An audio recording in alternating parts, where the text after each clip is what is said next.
지금 모스크바의 관심을 끌고 있는 중요한 새로운 뉴스는 베주호프 백작의 죽음과 그 유산 상속 문제입니다. 그런데 말이에요. 새 공작 영예는 명목상으로 조금 유산을 받았을 뿐 바실리 공작에게는 아무것도 없고 피에르가 나머지 유산 전체를 상속했을 뿐만 아니라 백작의 적자로 인지되었기 때문에 베주호프 백작으로서 러시아에서도 가장 큰 재산의 소유자가 되었습니다. 들리는 말에 의하면 바실리 공작은 이 사건에서 아주 비열한 역할을 해서 톡톡히 망신만 당하고 베제르부르크로 돌아갔다는 거예요. 바른대로 말씀드리자면 나는 이 유언 사건에 대해서는 잘 모릅니다. 그렇지만 다만 한 가지 알고 있는 것은 지금까지 우리들이 단순히 피에르라는 이름으로 부르고 있던 한 젊은이가 벼랑간 베주호프 백작이 되고 러시아 전국에서도 굴지의 재산가가 됐다는 것입니다. 그래서 나는 시집갈 나이의 딸을 가진 어머니들이나 또 그 아가씨들이 그분에 대해 태도가 변하는 것을 관찰하면서 혼자 기뻐하고 있습니다. 나에게는 언제나 그 신사, 이것은 우리끼리의 얘기입니다만 신사가 참으로 쓸모없는 인간으로 밖에 여겨지지가 않았거든요. 그런데 벌써 2년 동안이나 여러 사람들이 대부분 내가 전혀 모르는 젊은이를 가리켜 새 신랑이 될 인물이라느니 말하며 즐거워하고 있었습니다만 이번에도 모스크바의 결혼 소식통은 나를 베주호프 백작 부인으로 만들려고 하고 있어요. 그러나 당신은 알아주실 테지만 나는 그런 것을 조금도 바라고 있지 않아요. 기왕 결혼 이야기가 나온 김에 한 가지만 더 말하겠습니다. 당신도 알고 계신지 모르겠지만 그 사교계 전체의 아주머니로 통하고 있는 드루베스카야 공작 부인이 요즘 극히 비밀로 당신을 결혼시키려는 계획을 나에게 이야기해 주었습니다. 상대방은 다른 사람이 아닌 바로 바실리 공작의 아드님인 아나톨리예요. 그것은 그분을 부유하고 신분 높은 양가의 교수와 결혼시킴으로써 안정시키고 싶다는 양친의 희망이며 그래서 그 후보로 당신을 선택했다는 것입니다. 당신이 이 일을 어떻게 생각하실런지 모르겠습니다만 나로서는 어쨌든 미리 알려드리는 것이 나의 의무라고 생각했습니다. 아나톨리라는 분은 굉장한 미남이고 그리고 또 대단한 말썽꾸러기라고 합니다. 내가 이 사람에 대해서 알 수 있었던 것은 이것뿐이에요. 잡담은 이 정도로 해두겠습니다. 벌써 2장째도 거의 다 차게 되었고 어머니께서 아프락신 댁의 만찬에 가기 위해서 나를 데리러 오셨으니까요. 내가 보내드리는 신비주의 책을 읽어주세요. 우리들 사이에서 굉장한 호평을 받고 있는 책입니다. 그 속에는 무력한 인간의 지혜로는 이해하기 어려운 대목도 있습니다만 어쨌든 훌륭한 책입니다. 이 책을 읽으면 정신이 안정을 얻고 향상됩니다. 그럼 안녕. 아버님을 비롯해서 브리엔네에게도 안부를 전해주세요. 진심으로 당신을 포옹합니다.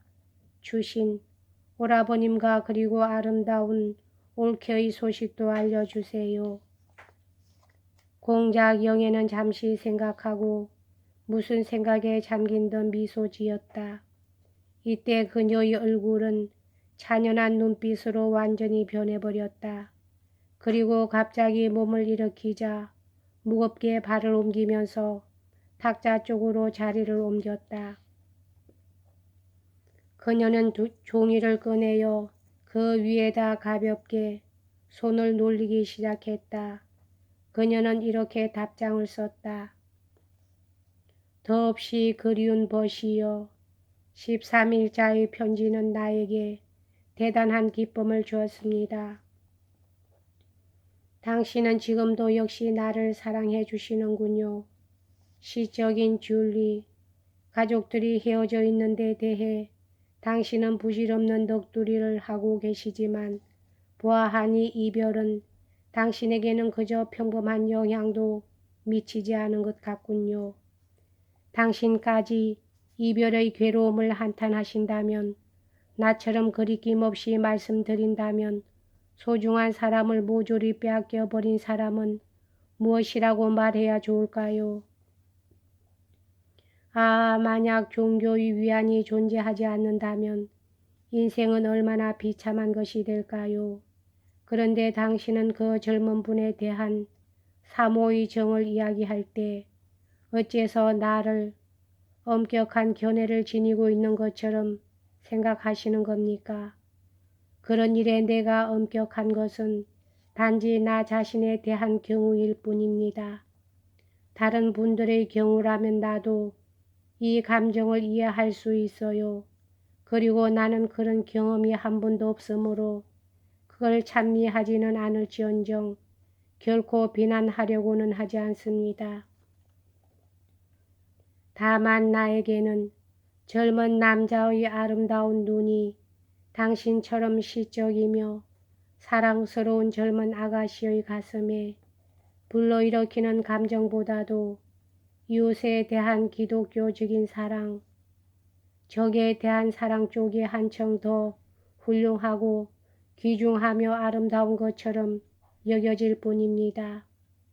베주호프 백작의 부고는 당신 편지보다 먼저 받았습니다. 그리고 아버님께서는 그 소식을 들으시고 굉장히 마음에 충격을 받으신 것 같습니다. 백작은 위대한 세기 최후에서 두 번째의 대표적인 인물이었다.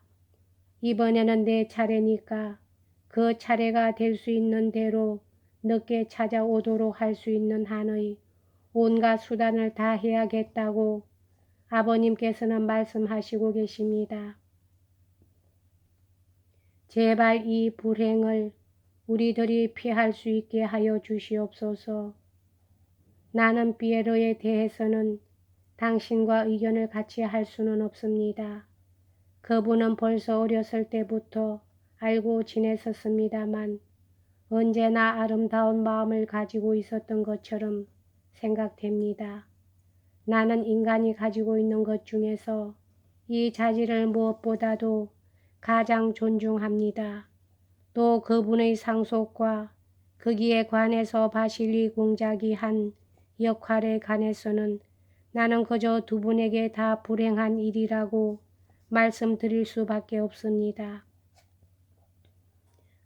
착하신 그대여, 부자가 천국에 들어가기보다 낙타가 바늘 구멍을 빠져나가는 것이 더 쉽다고 말씀하신 구세주의 말씀은 무서울 리만큼 진실입니다. 나는 바실리 공작을 측은하게 여기고 있습니다만 그보다도 더 피에로가 가엾어서 견딜 수 없습니다. 그 같은 젊은 분이 그처럼 큰 재산의 무거운 짐에 괴로움을 받게 되셨다면 정말 얼마나 많은 유혹을 뚫고 나가지 않으면 안 되는 것일까요? 나는 만일 누구에게서 이 세상에서 무엇을 가장 바라고 있느냐는 물음을 받는다면 거지 중에서 가장 가난한 자보다도 더 가난하게 되는 것을 바라고 있다고 대답할 것입니다. 그리고 그곳에서 그처럼 호평을 받고 있는 책을 보내주신 데 대해 감사를 드립니다. 그러나 말씀에 의하면 이 책 속에는 훌륭한 말들이 씌어 있지만 무력한 인간의 지혜로는 이해할 수 없는 점도 있다고 하셨는데 그렇다면 그런 어려운 책을 읽는 것은 공연한 일이라고 생각됩니다.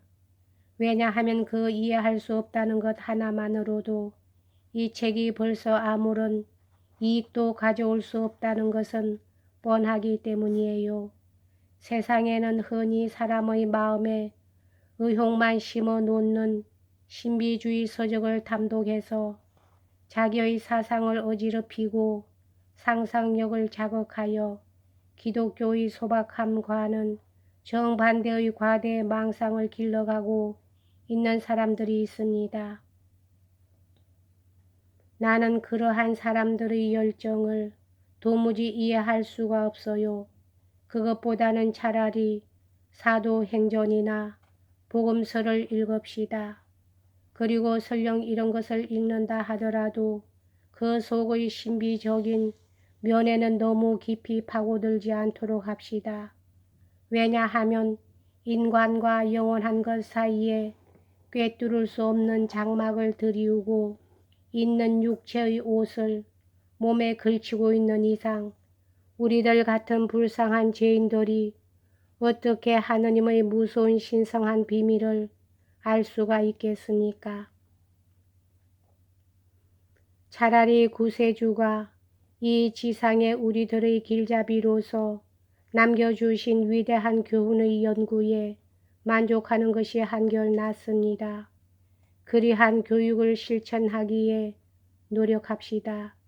이 계율에 따르도록 노력하고 될 수 있는 한 자기 마음에 방종을 허용하지 않으면 않을수록 우리는 하느님 아닌 것에서 나온 모든 지식을 거부하신 하느님의 뜻에 미치는 결과가 된다는 것, 그리고 또 하느님이 우리들에게서 감추는 편이 좋다고 여기시는 것에 깊이 파고들지 않으면 않을수록 하느님께서는 그 거룩한 예지로 도리어 빨리 우리들에게 그것을 계시해 주신다는 것을 굳게 믿도록 노력합시다.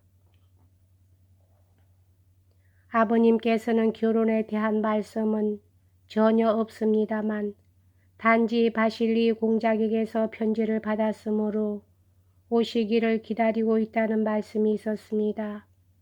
또 나에 관한 결혼 생활의 계획에 대해서 당신에게 말씀드린다면 결혼이란 우리들이 복종하지 않으면 안 되는 하느님의 계율입니다.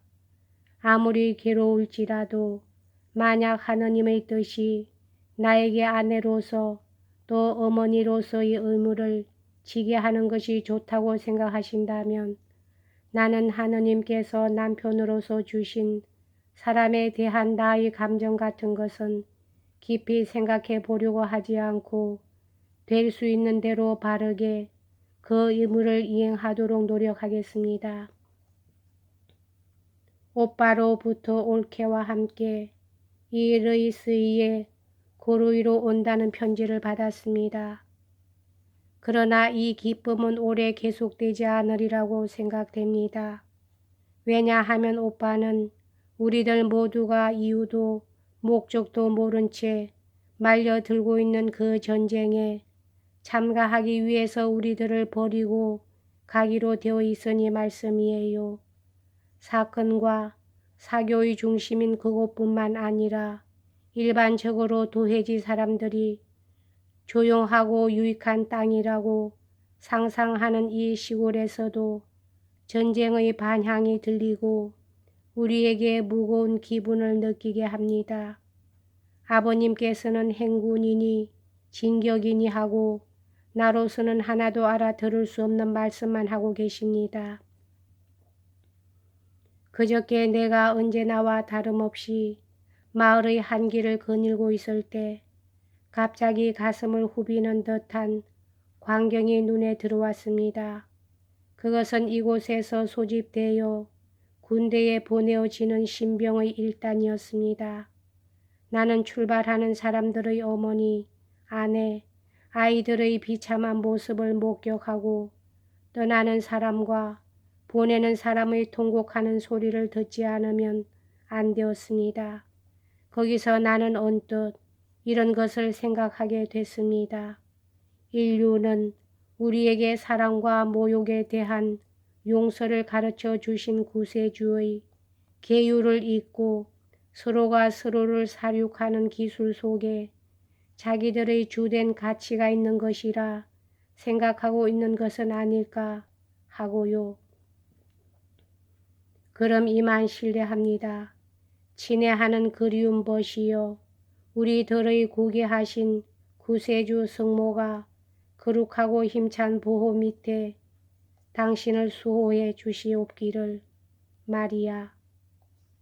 엄마 아가씨도 편지를 쓰셨군요. 나는 벌써 붙였어요.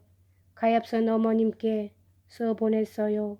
언제나 미소를 띠고 있는 브리엔느가 알음을 분명치 않게 발음하면서 기분이 좋은 윤기가 감도는 목소리로 재빨리 말했다. 그녀가 들어오자 침울한 마리아의 생각에 잠긴 듯한 분위기와는 달리 마음 가볍고 쾌활한 자기 만족감에 가득 찬 세계가 방안을 점령했다. 아가씨, 미리 알려드리지 않으면 안 되리라 생각합니다만 하고 그녀는 목소리를 낮추면서 덧붙였다. 공자께서 굉장히 꾸지람을 하셨어요. 이 꾸지람이라고 하는 말을 유달리 과장되게 꾸며서 발음하고는 자기 발음에 만족한 듯이 귀를 기울이며 그녀는 말했다. 미하일 이바너이치를 말이에요. 몹시 기분이 나쁘셔서 굉장히 우울한 얼굴을 하고 계십니다. 그래서 미리 알려드리는 거예요. 아시겠어요? 아, 이봐요.